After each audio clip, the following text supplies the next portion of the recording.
So I just sat down to write a blog, and I looked at my last blog post, which said November 2018, and I was going to write a blog on change. I'm doing a thing on change at the moment and transition, and it got me thinking about procrastination. Again, I'm fascinated with procrastination because basically I'm a big procrastinator who achieves quite a lot, and I don't mean achievement through loads of money and huge amounts of business. I mean achieve a lot of the things I want to do.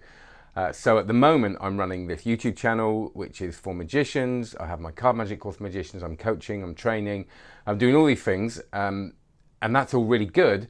But the thing that drives that for me and my values is things like blogging, making videos, sharing the work with people that aren't necessarily on my courses, because I think that this is really useful stuff. So I was going to write a blog on the change. I saw that I hadn't written a blog for a long time, and I was thinking, why haven't I done that? So from November, I've been procrastinating.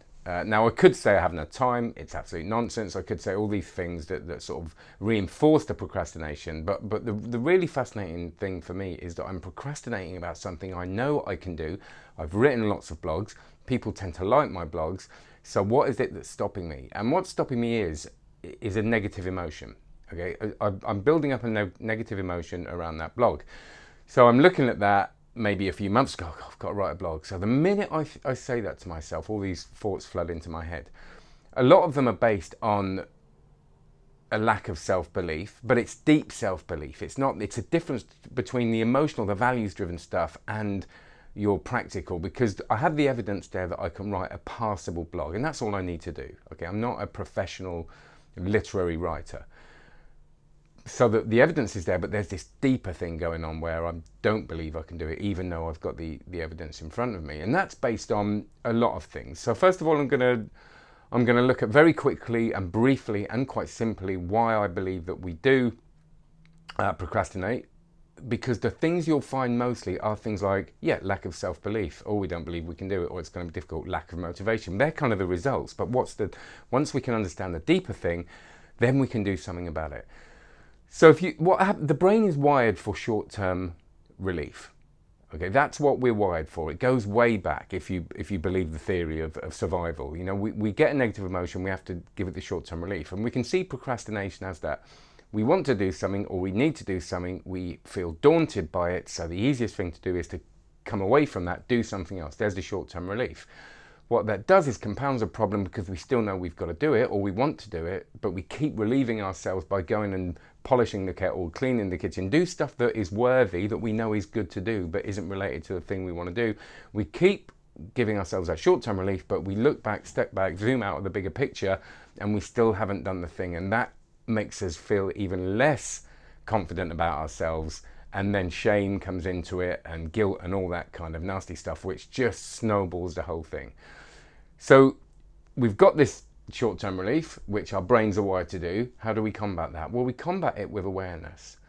And the beginnings of it are that simple. Once we are aware of what's happening, once we are aware that our negative emotions are driving this thing, we can then look at how realistic those emotions are and where they come from. And my belief, especially with things such as blogging or writing, and I've talked to a lot of people that want to start a blog. I've talked to someone recently that started a blog, and this sort of imposter syndrome comes from the fact, I think, that in our society we tend to revere people that write. And don't just write, but create, or musicians or dancers or anything, and we put them up. If we're in that culture, we put them up on a pedestal, and we see people almost idolize it, and we don't see ourselves as that because we see ourselves as human beings that are flawed with insecurities. So we think we can't be that person. So the minute we get a chance to do something like that, all that stuff floods in.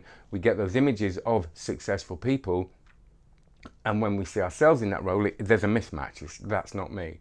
A good example is I have a review channel on YouTube, and when I started it, I was terrified. And I was like, I haven't got the right to give my opinion on these things, on these tricks that come out for magicians. Even though, of course, I'd used them, I'd performed them, I'm a professional performer, but I overcame that by just doing it. Okay, and understanding that imposter syndrome is common to a lot of people and where that comes from.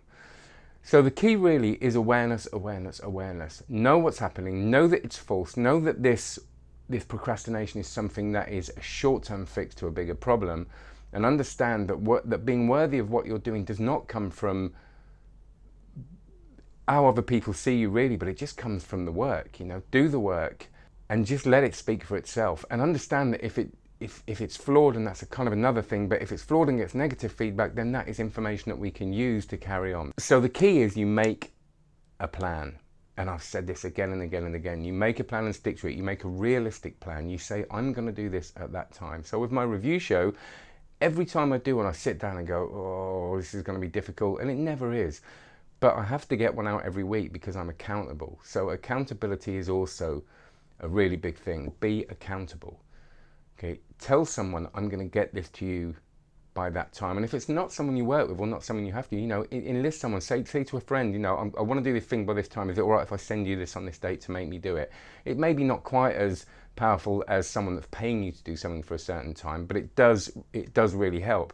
Now, that doesn't mean being put under pressure creates better work. I think that in the long term, if you can create that self-motivation and not rely on other people, and you know, if you've got you've got 2 weeks to get together, to start creating a plan way back, so you create better quality work. Because I think being under pressure doesn't create better quality work. Some people think it does. It actually just creates the work, because some people just won't do it without the pressure.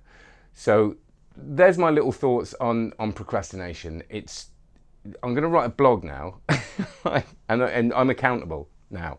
Okay, so I'm accountable to you that I'm going to put a blog out on change in the next week. I'll start writing it today. There you go. Hope that's helped. Any questions? Obviously, it's a huge subject. So if you say, no, there's more to it, of course there's more to it. But it's just my babbling thoughts on it and what's helped me get through the things that I'm procrastinating about.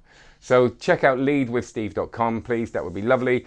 There's a place to put your emails there. I'm not going to spam you. I don't really spam people about stuff. I just let you know if I'm doing a blog. And email me, steve@stevefaulkner.com, or please comment. That would be lovely. Cheers.